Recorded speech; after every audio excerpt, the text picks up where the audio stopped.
In this example of a carbon-1s spectrum fitted with 4 components, the peak model involves 4 components, 2 of which are linked in area. And this is a relational constraint between these 2 peaks here that force a 2:1 ratio. And this is instrumental in producing a peak model resulting in percentage area for these components that are compatible with what we would expect for PMMA. We also have, for PMMA, oxygen 1s data.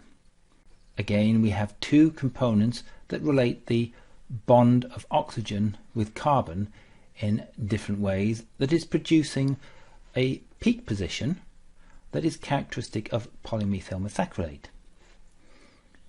The question is it possible to construct a peak model that relates the carbon and the oxygen in terms of constraints such as is present in this carbon-1s model? And the answer is yes. Although the peak models are defined on VAMAS blocks, so we have 2 distinct peak models for these 2 VAMAS blocks, if we merge these 2 VAMAS blocks, then these 2 VAMAS blocks form one VAMAS block,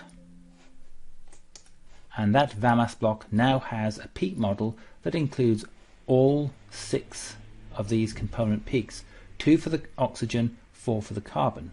And now we can produce a relational constraint between this particular component, which is a CO type bond, single bond between carbon and oxygen, and the corresponding oxygen 1s that is an oxygen single bonded to carbon.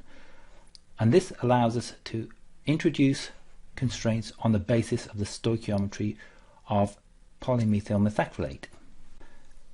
Given that we've got oxygen and carbon defined on the same VAMAS block, we can now introduce relational constraints between oxygen and carbon.